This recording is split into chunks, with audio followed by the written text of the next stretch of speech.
परमेश्वरको कृपाले गर्दा फेरि वचन बोल्न पाएको छ। परमेश्वरलाई धन्यवाद भएको होस्।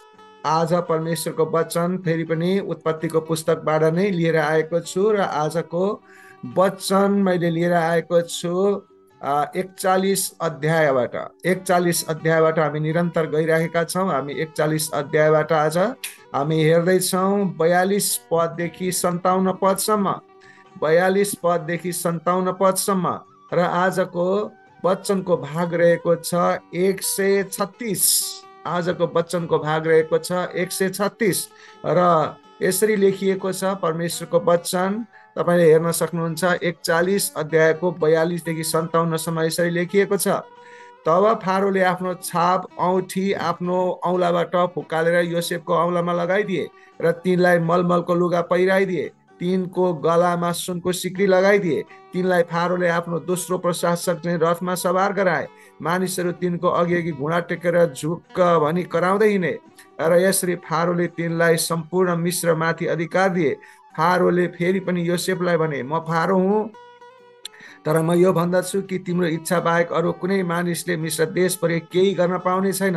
फारोले योसेफको नाउँ सापनत पानेह राखे र उनले तिनलाई अनेक ओनका पुजारी पोतिफेराकी छोरी आसनतसँग विवाह गरिदिए। त्यसपछि योसेफ मिस्र देशभरि दौडा गर्न थाले। मिस्रका राजा फारोको राज सेवामा नियुक्त हुँदा योसेफ 30 वर्ष पुगेका थिए। अनि योसेफ फारोको सम्मुखबाट निस्केर सारा मिस्र देशभरि दौडा गर्न लागे। अनि सहकालका 7 वर्षसम्म जमिनले प्रशस्त उब्जनी दियो। तिनले सहकालका 7 वर्षसम्म मिस्रका सबै अन्न जम्मा गरे र सहर सहरमा अनाजहरू थन्क्याए। तिनले हरेक सहरमा वरिपरिका खेतहरूबाट अनाज थन्क्याएर राखे। योसेफले समुद्रका बालुवा सरी प्रशस्त मात्रामा अनाजहरू सञ्चय गरे, यहाँसम्म कि ती अघोर प्रशस्त भएको कारणले तिनले हिसाब राख्न पनि छोडिदिए। अनिकालका वर्ष आउन अघि ओनका पुजारी पोतिफेराकी छोरी अनि आसनतबाट योसेफका 2 छोराहरू जन्मिसकेका थिए। जेठाको नाउँ योसेफले मनस्से राखे र तिनले भने, परमेश्वरले मेरा सबै कष्ट र मेरा बुबाका घरको सम्झना मलाई बिर्साइदिनु भएको छ। अर्काको नाउँ तिनले एफ्राइम राखे र तिनले भने, परमेश्वरले मेरो कष्टको देशमा मलाई फलिफाप गराउनु भएको छ। अनि 53 भन्दछ, मिस्रको 7 वर्षको ठुलो सहकालको अन्त भयो। तब योसेफले भने चाहिँ अनिकालका 7 वर्ष आउन लाग्यो। सबै देशमा अनिकाल पर्यो, तर सारा मिस्रमा चाहिँ अन्न थियो। जब सारा मिस्र अनिकालले पीडित भयो तब प्रजाहरूले फारोसँग अनाजको निम्ति बिन्ती चढाए। फारोले सबै मिस्रीहरूलाई भने, योसेफ कहाँ जाओ, तिनले तिमीहरूलाई जे गर्नु भन्छन् त्यही गर। जब देशभरि अनिकाल पर्यो तब योसेफले सबै धनसारहरू खोलेर सबै मिस्रीहरूलाई अनाज बेच्न सुरु गरे, किनकि मिस्रभरि घोर अनिकाल परेको थियो। यसैले सबै देशका मानिसहरू मिस्र देशमा योसेफकामा अनाज किन्न आए, किनभने पृथ्वीभरि नै भयङ्कर अनिकाल परेको थियो। परमेश्वरको वचन सुनाउने र सुन्ने सबैलाई परमेश्वरले प्रशस्त आशिष दिनुभएको होस्। आजको विषय रहेको छ, आजको वचनको विषय रहेको छ एक कैदी प्रधानमन्त्री। अर्थात् एउटा कैदी कसरी प्रधानमन्त्री भयो भन्ने कुराहरू हामी हेर्दछौँ। हामीले यसमा लिएका छौँ पहिलो पोइन्टले भन्दछ योसेफको उच्च हैसियतका लक्षणहरू। अनि यसलाई लिएको छ 42 देखि 44। यो पोइन्ट 42 देखि 44 लाई लिएको छ। यसको पहिलो खण्डमा भनिएको छ फारोको हस्ताक्षरको औँठी योसेफलाई भनेको मतलब के हो भने त्यो बेलामा फारोले के गर्यो त? योभन्दा अगाडिको प्रसङ्ग हामी हेऱ्यौँ भनेदेखि योसेफ केमा थियो त भन्दा कैदमा थियो। कैदबाट उसलाई के गरियो त भन्दाखेरि राजाको अगाडि ल्याइयो। राजाको उसले चाहिँ सपनाको अर्थ बताइदिएको कारणले उसको बुद्धि ज्ञान प्रयोग गरेको र परमेश्वर उसँग भएको र राजा फारोले परमेश्वरको आत्मा नै उसँग देखेको कारणले गर्दा कहीँ केही कुरा नगरिकन अनि यो जस्तो मानिस कहाँ पाइन्छ भनेर उसलाई आफूभन्दा दोस्रो दर्जामा नियुक्त गरिसक्यो। त्यो बेलामा ऊ नियुक्ति गर्दाखेरि ऊ 30 वर्षको भएको थियो र त्यति मात्रै होइन, उसले अब अहिले त के भनेदेखि नियुक्ति पत्र लेख्ने चलन छ। त्यो बेलामा नियुक्ति पत्र लेख्ने चलन थिएन, तर के चलन थियो त्यो भन्दाखेरि राजाले आफ्नो औँठी फुकालेर उसको हातमा लगाइदियो, उसलाई दियो। यसको मतलब के हो भने राजाले उसलाई हस्ताक्षर गरेर त्यो ठुलो अधिकार दिएको हो भन्ने कुरा यसबाट स्पष्ट हुँदछ। त्यसैले हस्ताक्षरको औँठी पनि उसले लगाइदियो योसेफलाई भनेपछि उसले अब राजाभन्दा तल्लो सेकेन्ड पोजिसनमा उस योसेफलाई बनाइसकेको अवस्था थियो। र पहिला चाहिँ अब योसेफले केसम्म गर्नु पर्यो, खाल्डामा परेदेखि उसले कति दुःख पाउनु पर्यो, अनि उसले कैदी पनि हुनु पर्यो, दास पनि हुनु पर्यो, सम्पूर्ण कुराहरू भएर अब अहिले second man of the Egypt भन्छ, अनि इजिप्टको अथवा मिस्र देशको सेकेन्ड म्यान, यानि कि त्यहाँको मालिक, यानि कि राजाले पनि केही नगर्ने, उसलाई जे अधिकार गर्छ सम्पूर्ण अधिकार दिएको अवस्था हामी पाउँदछौँ। र यसरी अनि त्यति मात्र उसले गरेन, के गर्यो त भन्दाखेरि राजाले उसलाई के गर्यो त भन्दा हस्ताक्षरको औँठी मात्रै दिएन, फेरि उसलाई सम्मानको साथ, उसलाई सम्मान गर्नको लागि उसका कपडाहरू परिवर्तन गरेर मसिनो मलमलको लुगाद्वारा सम्मान गर्यो। मसिनो मलमलको सुती लुगा लगाउनु भनेको एकदम उच्च स्तरको खानदानले हो त्यो बेलामा। अनि यसरी मलमलको मसिनो कपडा, एकदमै मलमलको, हामी पहिला पनि सिरकको खोल हामी किन्थ्यौँ मलमल भनेर, एकदमै नरम हुन्छ, त्यस्तो किसिमको एकदमै उसले लगाएर सम्मान गरेको अवस्था हामी पाउँदछौँ। र त्यतिमा मात्रै ऊ रोकिएन, उसले के गर्यो त भन्दाखेरि उसको घाँटीमा सुनको सिक्री पनि लगाइदिएर सम्मान गर्यो। अनि योभन्दा अगाडि त योसेफले बिचरा के लगाएको थियो त भन्दाखेरि कैदीको ट्याग त्यही घाँटीमा झुन्याएको थियो, र त्यस्तै गरी त्योभन्दा अगाडि दासको ट्याग घाँटीमा झुन्याएको थियो, त्योभन्दा अगाडि दाजुभाइहरूको क्रोधको ट्याग घाँटीमा झुन्याएको थियो। अहिले यो राजाले के गरिदियो, त्यो विदेशको राजाले के गरिदियो त भन्दा उसलाई सिक्रीको ट्याग लगाइदियो, सम्मानको ट्याग लगाइदियो। अनि योसेफ त्यो ट्याग लगाएर छक्क परिरहेको अवस्था छ। अब उसलाई सुनको चेनले सजाइएको अवस्था छ। त्यति मात्र होइन, राजाले उसलाई के गर्यो त भन्दा आफ्नो रथको दोस्रो रथमा हिँडाएर के भनेदेखि हिँडाएर मार्च पास समेत गरायो। भनेपछि आफ्नो राजाको रथ अगाडि पछाडि चाहिँ के त योसेफको रथ हिँडाएर उसलाई सम्मान गरायो, र उसको अगाडि धेरै मानिसहरू घुँडा टेकेर अभिवादन गर्न लागे। अनि यस्तो प्रकारले के गर्यो त भन्दा योसेफलाई चाहिँ उसले सम्मानका साथ आफ्नो ठाउँमा, भनेको मतलब देशको सबैभन्दा ठुलो, आफूभन्दा मुनिको दोस्रो व्यक्ति बनाएको कुराहरू हामी पाउँदछौँ। त्यस्तै पहिलो पोइन्टको दोस्रो खण्डले भन्दछ देशको सबै अधिकार योसेफलाई, देशको सबै अधिकार योसेफलाई। यहाँनिर मैले भन्न खोजेको कुरा के छ भने सबै नै अधिकार योसेफलाई दिएको थियो। कसले त भन्दा राजाले। तपाईँले सहमति बिना नै कुनै मानिसले आफ्नो खुट्टा चलाउन सक्ने छैन, तर तिम्रो सहमति बिना कुनै पनि मान्छेले केही गर्न सक्ने छैन। म त मेरो राजगद्दी मात्रै समातेर बस्छु, अरू म केही काम गर्दिनँ, जे गर्नुपर्छ यो देशमा तिमी नै गर, छोड दियो उसले, अब सबै अधिकार दियो। यसले फेरि अधिकारको विचार व्यक्त गर्दछ कि योसेफले एकपटक मात्र आदेशहरू पालन गरे भने आदेश गरे भने मानिसले पालन गर्नु पर्दथ्यो। अब योसेफ शक्तिशाली भइसकेको थियो, अब उसले पनि आदेश दिन सक्दथ्यो। यसरी सबै अधिकार योसेफलाई दिएको कुराहरू हामी पाउँदछौँ। यसबाट हामी के गर्दछौँ त भन्दा कसले अधिकार दियो त योसेफलाई? राजाले अधिकार दियो। एकमात्र राजाले उसलाई अधिकार दिएको कुराहरू हामी पाउँदछौँ। यसबाट हामी तुलना गर्न सक्दछौँ कि मत्ती 28:18 हेर्न सक्दछौँ। मत्ती 28:18 प्रभु येशूले के भन्नुभएको छ? हेर, सम्पूर्ण अधिकार मलाई दिएको छ, त्यसकारण यो काम गर भनेर प्रभुले भन्नुभएको छ। ठिक त्यस्तै गरिकन हामीले भन्दैछौँ योसेफलाई येशूको चित्र भनेर भन्दै थियौँ। यहाँ ठिक परमेश्वरले यही कुराहरू बनाउँदै हुनुहुन्छ योसेफलाई। यही तरिका जुन प्रभु भविष्यमा आउने येशूको चित्र देखाउँदै हुनुहुन्छ योसेफमा परमेश्वर पिताले। अनि यहाँ योसेफलाई पनि त्यही अधिकार दिएको, सम्पूर्ण अधिकार दिएको देशभरिको, जसरी प्रभु येशूलाई सम्पूर्ण अधिकार दिएको ब्रह्माण्डभरिको। यही कुराहरू हामीले हेर्दछौँ। यो तरिकाबाट योसेफले परमेश्वरको बालकलाई चित्रण गर्दछ। येशूमा हामीलाई अधिकार, पोसाक, श्रृङ्गार आदि इत्यादि दिएको छ।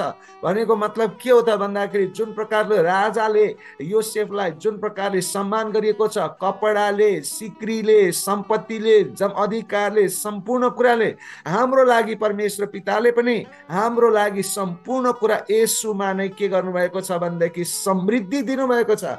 जसले प्रभु येशूलाई पछ्याउँदछ उसले समृद्धि प्राप्त गर्दछ भन्ने कुराहरू यसबाट दिएको छ।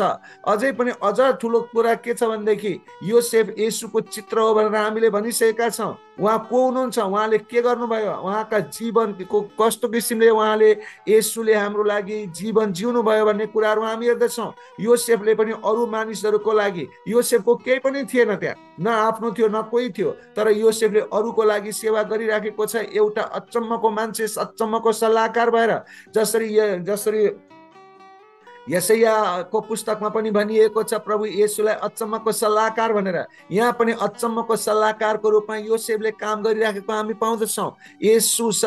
अब येशूतिर हामी हेऱ्यौँ भनेदेखि येशू परमेश्वरबाट आएको सन्देश वाहक हुनुहुँदछ। येशू भविष्यको बारेमा सत्य बोल्नुहुन्छ। येशूको योजनाले जीवनको रोटी प्रदान गर्दछ। अख्तियार छनौट तर येशूलाई दिएको छ। अर्थात् फेरि पनि त्यो येशूको चित्र हामी योसेफलाई हेर्ने हो भने के देखिन्छ?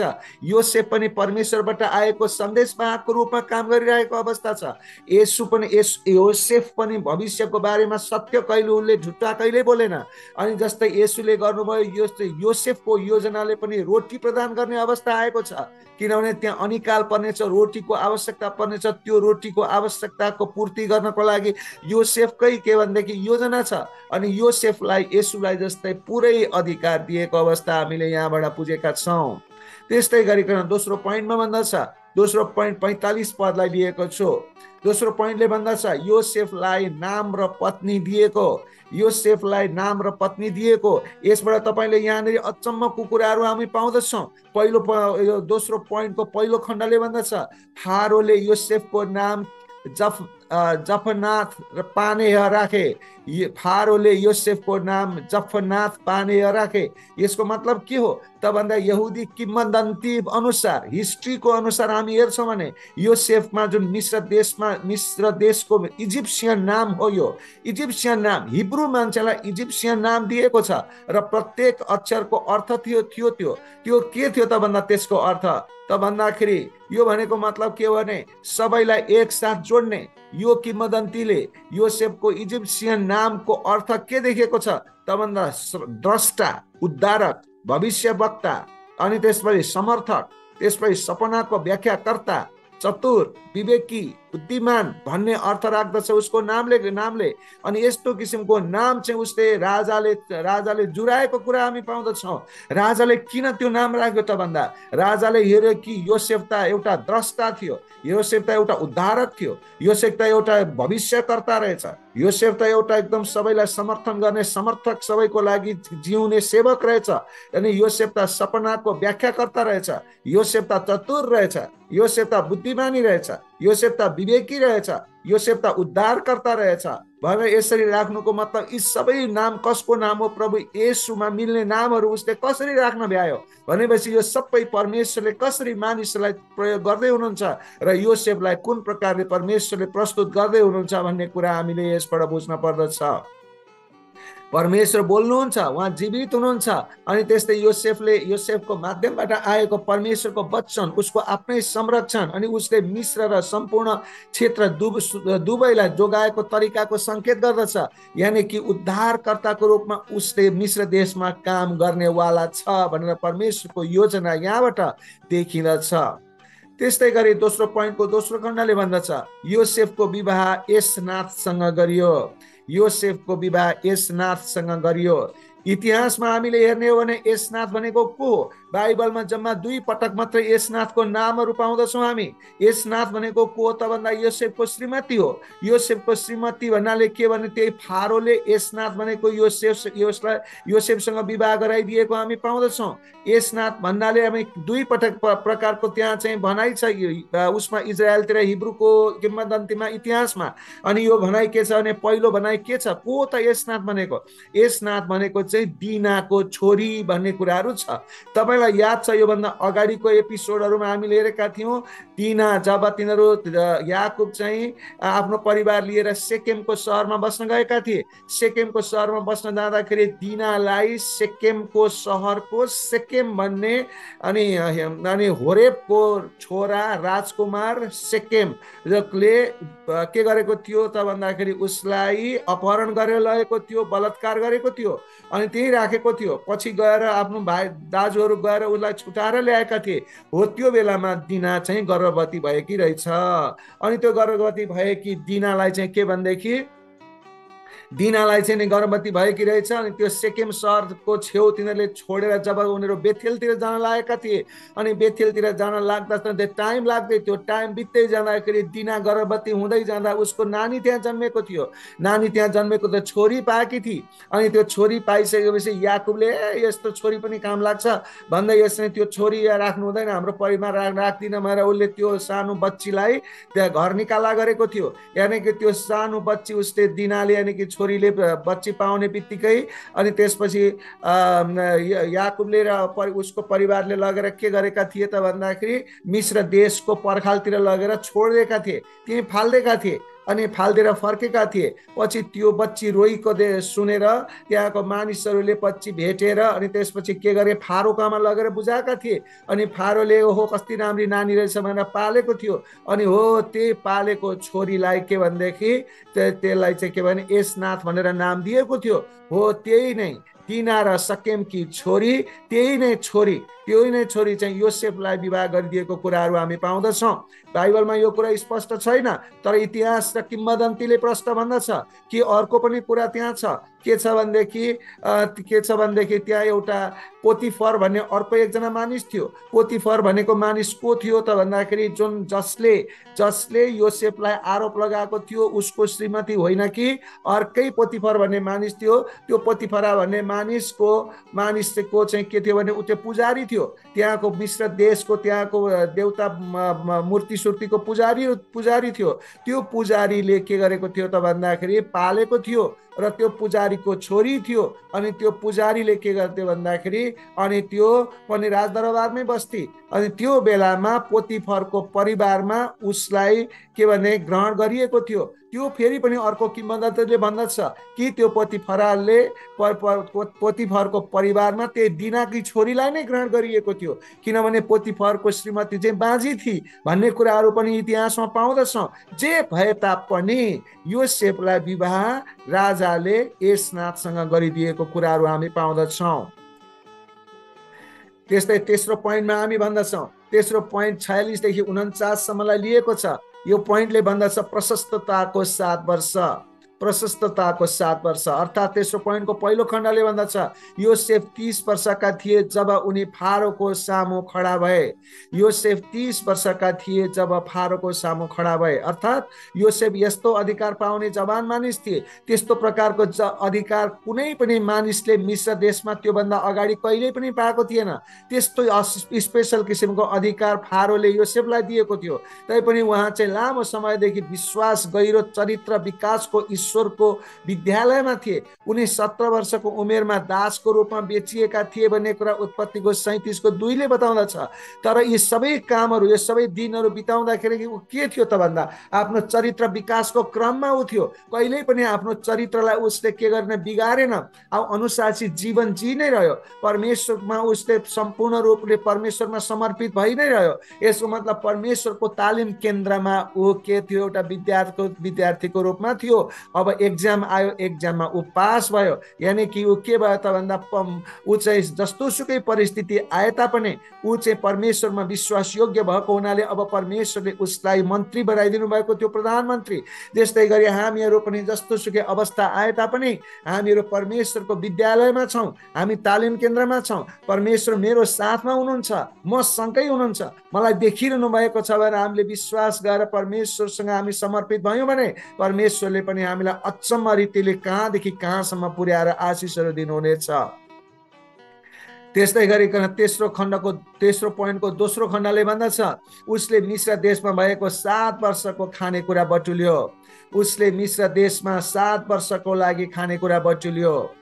यसको मतलब के हो त? योसेफले जे ठिक थियो त्यही गर्दथ्यो, जे खराब थियो त्यो गर्दैन थियो। येशू ख्रिस्टलाई हामी हेरौँ, येशू ख्रिस्टले कहिल्यै पनि खराब काम गर्नु भएन। योसेफले पनि कहिल्यै पनि खराब काम गरेन, किन ऊ त के थियो भने परमेश्वरले उसलाई नियुक्ति गरेको येशूको चित्र भएको मानिस न थियो।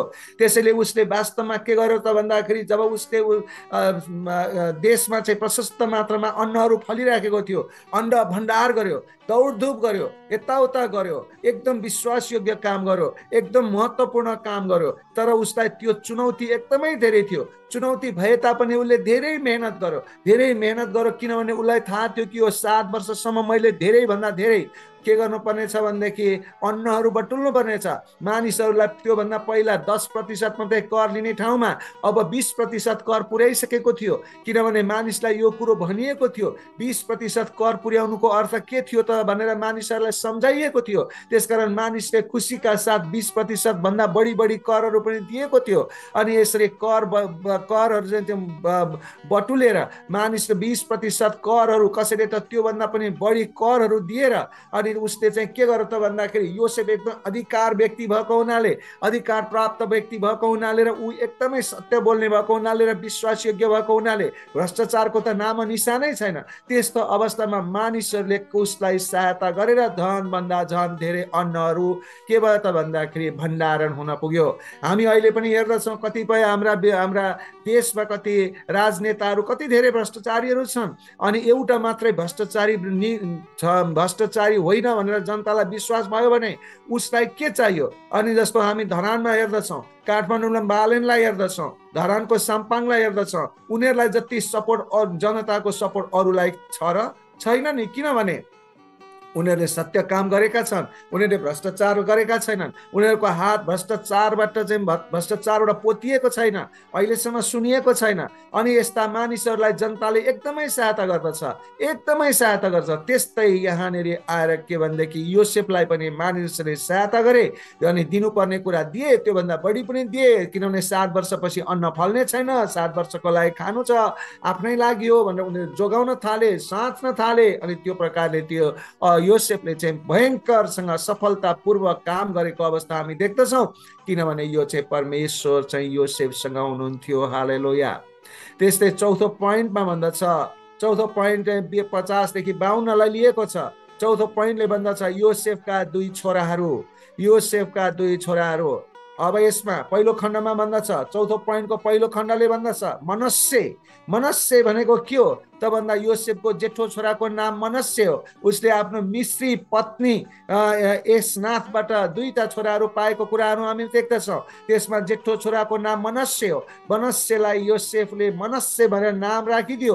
किन मनस्से नाम राखिदियो? यसको अर्थ के हो त भन्दाखेरि उसले कति दुःख पाएको थियो, तर उसको दाजुहरूले उसलाई खाल्डामा फालेदेखि अहिलेसम्म पाएको उसको दुःख, त्यो दुःख एकदम महादुःखमा ऊ परेको थियो। र उसले जब अब प्रधानमन्त्री पनि भयो, मनस्से पनि पाएपछि उसले के भन्यो त भन्दाखेरि मनस्से भनेर राख्नुको अर्थ के भनेदेखि बिर्सिने भन्नुको मतलब के भने अब जति दुःखहरू मैले पाएको थिएँ, ती पीडाहरू पाएको थिएँ, परीक्षाहरू भएको थिए, सबै बिर्साइदियो। यो छोरा पाएपछि अब मैले सबै बिर्सिएँ भनेको मतलब पीडाहरू बिर्सिएँ भनेको अर्थमा बिर्सिने भनेर राखेर मनस्से भनेर राखेको कुराहरू हामी पाउँदछौँ। त्यस्तै गरी चौथो पोइन्टको दोस्रो खण्डले भन्दछ एफ्राइम। अनि एफ्राइम भनेको उसको कान्छो छोरा थियो, अर्को दोस्रो छोराको नाम एफ्राइम थियो। उसले फेरि पनि अर्को छोरा पायो अनि छोराको नाम चाहिँ उसले के राख्यो त भन्दाखेरि एफ्राइम राख्यो। एफ्राइमको अर्थ के हो त भन्दाखेरि फलदायी भन्नुको मतलब के हो? किन उसले फलदायी राख्यो त भन्दाखेरि उसले साह्रै दुःख गरेर साह्रै कष्ट र पीडा हुँदा त्यो पीडा सहँदा अनि उसले के गर्यो त भन्दाखेरि अब प्रधानमन्त्री पनि भएको हुनाले अब परमेश्वरले मलाई फलदायी बनाउनु भएको छ। अब उसले प्रधानमन्त्री भएको अवस्था छ, फलदायी भएको अवस्था छ। अनि त्यस्तै परमेश्वरले पनि हामीलाई के भन्नुहुन्छ भने तिमीहरू फलदायी हुनु, फल फलाउनु। अनि प्रभु येशूले भन्नुभएको छ यूहन्नाको 15 अध्यायमा भन्नुभएको छ 7-8 पदतिर तपाईँ हेर्न सक्नुहुन्छ कि तपाईँलाई त्यो के भनिएको छ, जसले धेरै फल फलाएर मेरा चेला हो भन्ने प्रमाणित गर्दछ उसलाई परमेश्वर पिताले प्रेम गर्नुहुन्छ, महिमा हुँदछ भनेर भनिएको छ। त्यस्तै यहाँनिर एफ्राइम, आज तपाईँ हामी पनि एफ्राइम हुनुपर्दछ, तपाईँ हामी पनि आज फलदायी हुनुपर्दछ। फलदायी हुनलाई परमेश्वरले बोलाउनु भएको छ। जसरी यहाँ योसेफ फलदायी भएको छ, तर पनि उसले फलदायी भए तापनि उसले यो शब्द यो छोराको नामहरू के राख्यो त? के राखेको यो छोराको नाम? उसको त नाम चाहिँ के भनेदेखि राजाले मिश्री नाम योसेफलाई मिश्र नाम दियो, मिश्र केटीसँग बिहा पनि गर्यो, तर उसले आफ्नो छोराको नाम चाहिँ मनस्से र एफ्राइम राख्नुको अर्थ के हो त भन्दाखेरि त्यो अर्थ चाहिँ ती शब्दहरू भनेको हिब्रू शब्द हुन्। अनि हिब्रू शब्द उसले मिश्री शब्द राखेन, इजिप्सियन शब्द राखेन, ऊ जुन ठाउँमा छ त्यही शब्द राखेन, उसले के गर्यो हिब्रू शब्दहरूले आफ्नो छोराहरूको नाम राख्यो। यसको मतलब के हो त भन्दा उसले आफ्नो बुवा आमा, आफ्नो दाजुहरूलाई, भाइलाई, दाजुभाइहरूलाई सम्झेको छ, आफ्नो परमेश्वरलाई सम्झेको छ, आफ्नो पुर्खालाई सम्झेको छ, आफ्नो पुर्खाहरूलाई बिर्सेको छैन, आफ्नो पुर्खाहरूलाई उसले याद गरिराखेको छ भन्ने अर्थमा उसले म हिब्रू नै हुँ, इजिप्टको प्रधानमन्त्री भए तापनि म हिब्रू नै हुँ भनेर मानिस उसले आफ्नो नाम राखेको कुराहरू हामी पाउँदछौँ।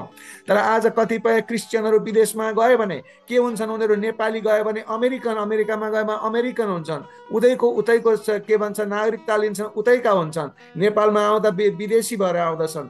तर योसेफले आफ्नो पुर्खालाई कहिल्यै पनि बिर्सेन। तर कतिपय नेपालीहरू विदेशमा गए तापनि आफ्ना नेपालीहरूको लागि उनीहरूले सेवाकाई गरिराखेका छन्, त्यो असल कुरा हो। जस्तो योसेफले गरेको कुराहरू पनि असल कुराहरू हामी देख्दछौँ।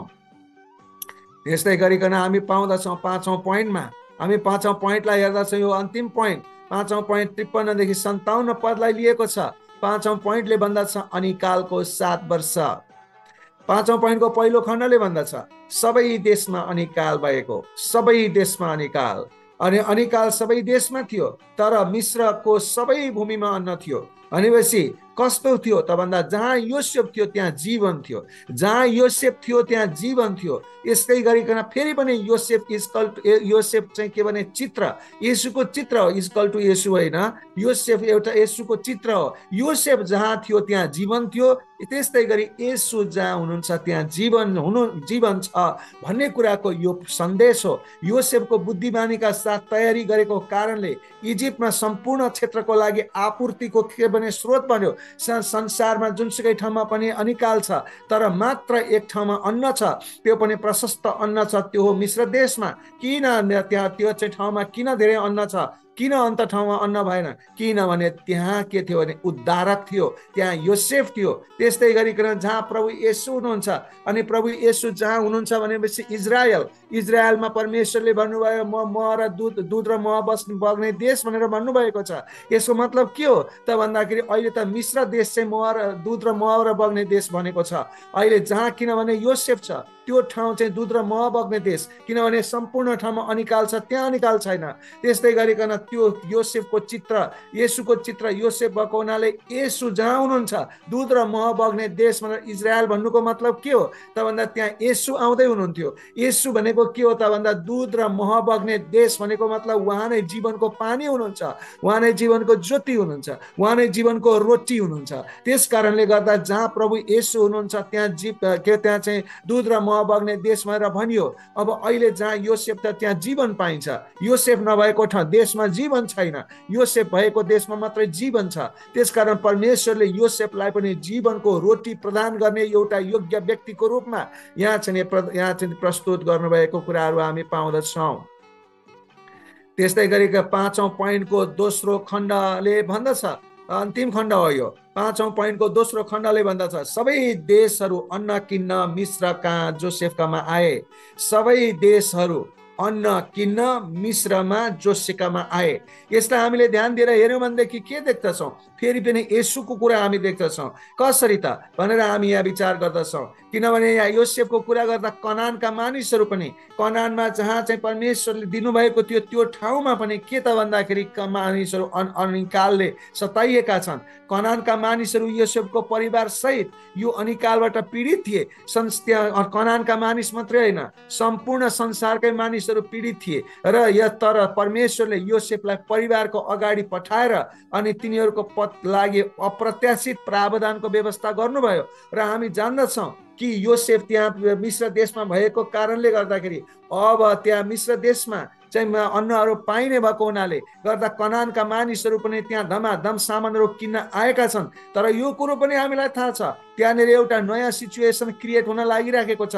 के हुन लागिराखेको छ त भन्दाखेरि योसेफका दाजुहरूलाई स्पष्ट थाहा छ हामीले योसेफलाई मारेका छैनौँ, तर हामीले योसेफलाई चाहिँ के भने इजिप्सियनलाई बेचिदिएका छौँ, इजिप्टतिर हामीले बेचिदिएका छौँ। न हामी अब त्यहाँ सामान किन्न जाँदाखेरि बाई चान्स कुनै काहीँ बाटोमा योसेफलाई भेटियो र योसेफ कुनै हालत हालतमा होला अथवा कुन हालतमा होला, अनि उसले त्यहाँ चाहिँ मानिसहरू जम्मा गरेर हामीमाथि आक्रमण गर्न पनि सक्छ होला, अथवा योसेफलाई बेचिएको ठाउँतिर चाहिँ धेरै प्रशस्त मात्रामा अन्न छ, किन्न जाने कि नजाने, के गर्ने होला, अचम्म भइराखेको हुनसक्छ। नयाँ सिचुएसन यहाँ क्रिएट हुन लागिराखेको छ, अनि हामी जान्दछौँ कि सम्पूर्ण मानिसहरू अब त्यहाँ के गर्न लागेका छन् त योसेफकोमा, यानि कि ती दाजुहरूलाई त थाहा छैन योसेफ प्रधानमन्त्री भएको कुरा, तर पनि उता बेचिदिएको छ, न बाटामा भेटिन्छ कि न माथिबाट ढुङ्गाले हान्ने हो कि के हो जाउँ कि नजाउँ, के हो हुन सक्छ उनीहरूलाई, अनि लाज पनि हुन सक्छ, ऊ बाँचेको पनि छ होला त्यसकारण भेट्न पनि सक्छ, के गर्ने भन्ने हुन सक्छ। तर पनि हामीहरूले यहाँ हेर्दाखेरि के भने कुनै ठाउँमा पनि अन्न छैन। मान्छेको शरीर अन्न र पानीको शरीर हो, त्यसकारण मान्छेको शरीरले अन्न खोज्नलाई हिँड्दछ, जीवनको रोटी उसलाई चाहिँदछ। अनि कनानका सबै मानिसहरू चाहिँ के भनेदेखि कनानका सबै मानिसहरू चाहिँ अन्न खोज्नको लागि मिश्र देशमा धमाधम गएको अवस्था छ। अब याकुबको घरमा पनि खानेकुरा छैन, तर परमेश्वरले कसरी याकुबको घरमा खानेकुरा हुँदैन, मैले चुनेको व्यक्ति हो, यसलाई खानेकुराको बन्दोबस्त गर्नुपर्छ, यो मैले चुनेको बिउ हो, त्यसलाई जोगाउनु पर्छ भनेर कसरी परमेश्वरले त्यो अनिकाल 7 वर्षको अनिकाल हुने कुराहरू परमेश्वरले पहिल्यै देखेर योसेफलाई मिश्र देशमा पठाएर त्यो ज्ञान र बुद्धि दिएर प्रशस्त मात्रामा अन्न जम्मा गर्न लगाएर अब उसको के भनेदेखि याकुबको परिवारलाई योसेफ मार्फत के गर्दै हुनुहुन्छ त भन्दाखेरि अन्नको व्यवस्था परमेश्वरले गर्दै हुनुहुन्छ। यसको मतलब के हो त भन्दाखेरि योसेफले देखेको जुन सपना थियो सुरुमा दाजुहरूलाई उसले सेयर गरेको थियो, भनेको थियो, त्यो अनुसार अब उनीहरूलाई त्यो हुनेवाला छ कि तिनीहरूले योसेफबाट अन्न प्राप्त गर्नेवाला छन्। परमेश्वरले यसरी फरक प्रकारले अचम्म प्रकारले यो योसेफको परिवार यानि कि याकुबको परिवारलाई जुन प्रकारको प्रोभिजन यानी कि अन्नको व्यवस्था गर्नुभएको कुराहरू हामी यहाँ पाउँदछौँ। अनि यसबाट हामी के जान्दछौँ त भन्दाखेरि सबै चिजहरू परमेश्वरलाई प्रेम गर्नेहरूका लागि उहाँको उद्देश्य अनुसार बोलाइकाहरूको लागि भलाइको लागि काम गर्दछ भन्ने कुरा रोमीको 8:28 हामी पाउँदछौँ। अर्थात् परमेश्वरले मानव जातिका लागि अस्थायी र थायी दुवै प्रकारको रोटीको व्यवस्था गर्नुहुँदछ भन्ने कुराहरू हामी यहाँ पाउँदछौँ। अस्थायी रोटी भनेको के हो त भन्दा संसारमा हुँदाको लागि शरीरलाई चाहिने खानेकुरा अन्नलाई अस्थायी रोटी भन्दछ। अनि त्यो अस्थायी रोटी परमेश्वरले यहाँ प्रदान गर्नुभएको छ र अस्थायी रोटी प्रदान गर्नुको उद्देश्य चाहिँ के हो त भनेर हामी हेर्दछौँ। अस्थायी रोटी हामी दिनदिनै अस्थायी रोटी खाँदछौँ, अन्न खाँदछौँ, रोटी खाँदछौँ, खाना खाँदछौँ, के खाँदछौँ, जेसुकै खाना खाँदछौँ। त्यसको अर्थ के हो त भन्दा थायी रोटी प्राप्त गर्ने योग्यको हुनको लागि हो। यहाँ परमेश्वरले थायी रोटी पनि प्रदान गर्नुहुँदछ। त्यो थायी रोटी चाहिँ अहिले को प्रदान गर्दै हुनुहुन्छ? परमेश्वरले योसेफलाई प्रयोग गर्दै हुनुहुन्छ र भविष्यमा योसेफको सट्टामा साँच्चैको अन्तिम रोटी चाहिँ को हुनेछ त भन्दा प्रभु येशू हुने कुराहरू परमेश्वरले यहाँ देखाउनु भएको छ। त्यसकारण अस्थायी रोटी भनेको अन्न पानी हो भने अन्न पानी मात्रै होइन, अन्न पानी जागिर आदि इत्यादि जे जति चाहिन्छ यो पृथ्वीमा हुँदाखेरि चाहिने चिजलाई अस्थायी रोटी भनिन्छ। र थायी रोटी भनेको त्यो एउटै मात्रै रोटी हुन्छ। थायी रोटी भनेको त्यो थायी रोटी भनेको के हो भने प्रभु येशू हुनुहुन्छ, एउटै रोटी खान पाउनुहुन्छ तपाईँले। अस्थायी रोटी चाहिँ तपाईँले छानी छानी खान सक्नुहुन्छ। जुनसुकै तपाईँ मासु खानुहोस् अथवा रोटी खानुहोस्, भात खानुहोस्, ढिँडो खानुहोस्, दुध खानुहोस्, फलफुल खानुहोस्, तरकारी खानुहोस्, जे पनि खानुहोस्, अस्थायी रोटी तपाईँलाई प्रशस्त मात्रामा दिएको छ। चोइस तपाईँलाई दिएको छ, धेरै चोइस दिएको छ। तर थायी रोटी तपाईँले एउटै मात्रै दिएको छ। त्यो एउटा रोटी तपाईँले खानको लागि, त्यो एउटा रोटी प्राप्त गर्नको लागि यो धेरै चोइसबाट खाएर शक्तिशाली भएर तपाईँले त्यो चोइसको एउटा रोटी अनन्तको रोटी प्राप्त गर्नको लागि दुःख कष्ट गर्नुपर्दछ, किनभने उहाँ उद्धारकर्ता हो। दुवै खालको रोटीको व्यवस्था यसरी परमेश्वरले गर्नुहुँदछ। र अन्तमा आजको वचनले तपाईँ हामीलाई के सन्देश दिँदछ त भन्दाखेरि परमेश्वरले साँच्चै नै तपाईँ र मलाई जुन प्रकारले छान्नु भएको छ, छानेको छ, तपाईँलाई र मलाई बोलावट गर्नुभएको छ भने हर तरहले तपाईँलाई र मलाई परमेश्वरले वास्ता गर्नुहुन्छ। तपाईँलाई र मलाई परमेश्वरले हर तरहले जे प्रदान गर्नुपर्ने हो, के उपलब्ध गराउनु पर्ने हो त्यो उपलब्ध गराइदिनुहुन्छ। र कहिले के सङ्कट पर्छ, सङ्कटमा कसरी हामीलाई सुरक्षा गर्नुपर्ने हो, कसरी उपलब्ध गराउनु, त्यो सबै कुरा उपलब्ध परमेश्वरले गराइदिनुहुन्छ। ढुक्क हुनुहोस्, तपाईँसँग परमेश्वर हुनुहुन्छ। तपाईँको सुरक्षाको लागि उहाँ तयार हुनुहुन्छ। तपाईँलाई दिनुपर्ने पाउनुपर्ने कुराहरू जे जति छ, तपाईँलाई चाहिने कुराहरूको व्यवस्था परमेश्वरले मिलाउनुहुन्छ। सिर्फ हामी हुने कुरा चाहिँ के हो? योसेफ जस्तै विश्वास समर्पित जीवन, विश्वासयोग्यता, आज्ञाकारी जीवन परमेश्वरमा हामी जिउँ भने परमेश्वरले सम्पूर्ण कुराहरू तपाईँलाई दिनुहुनेछ। हालेलुया। हुन्छ, सबैलाई परमेश्वरले आशिष दिनुभएको होस्, सबैलाई परमेश्वरले धन्यको बनाउनु भएको होस्। सबैलाई जय मसीह। God bless you.